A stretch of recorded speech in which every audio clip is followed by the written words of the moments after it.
Yeah. So that's also just like my passion coming through because I do just like love talking future, Christo, like that time.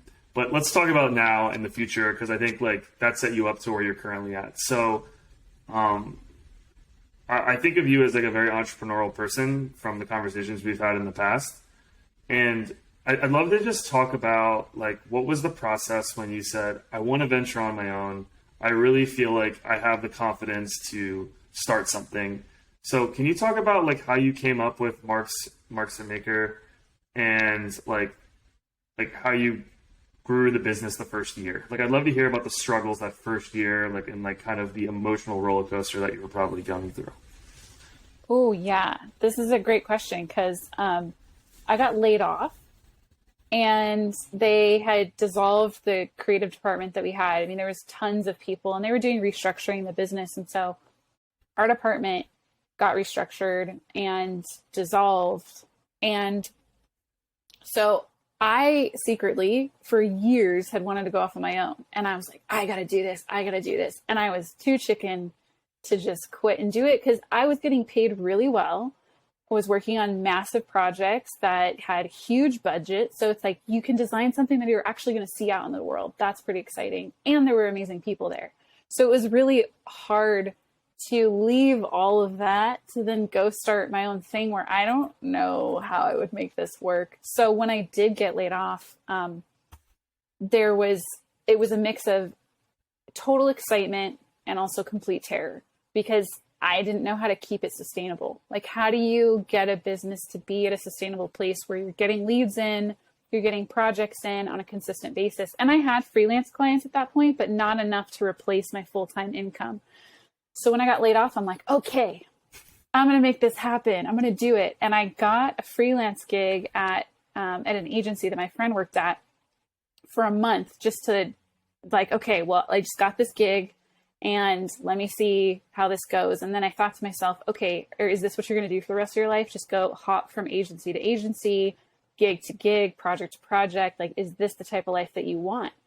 So I would say I was there for a month or two. And then I really started thinking about, okay, what do I really want for the future? And how am I going to make that happen? And I decided that I needed to have some sort of business besides just myself as a freelancer.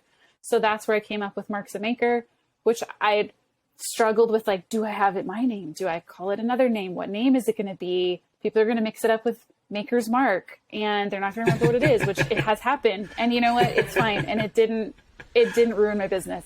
We're fine.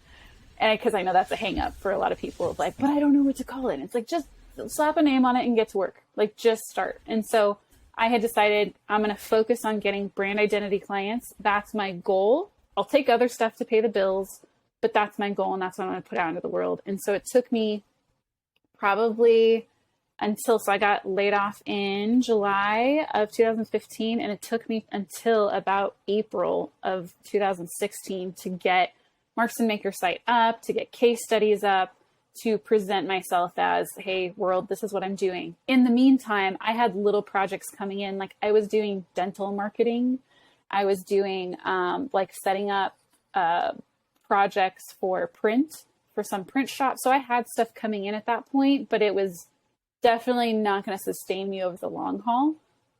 So again, that's why I focused on that. But the first year was like, it was a lot of like, are you going to make this happen?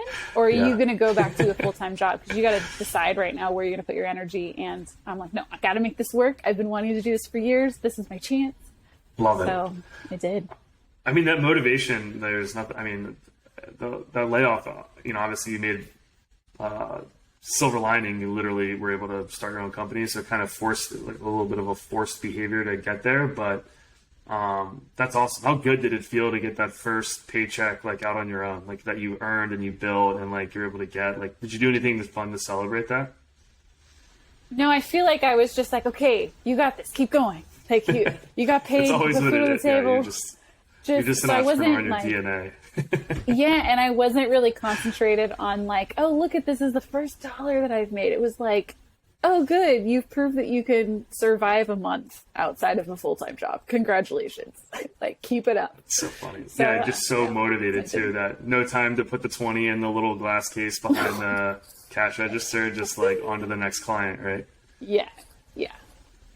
That's awesome. That's super cool. Also very inspiring too, because it's like a lot of people have that now. We're, with Gen Z, like being an entrepreneur, I think is like our entrepreneurial careers is so popular, and there's so many people that want to do it.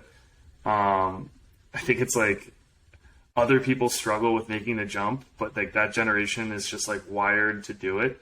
So I think that's actually like one of my favorite things. Like I want to learn from Gen Z is just like they are open to discovery and like finding out and like taking those risks. So yeah, that story like totally like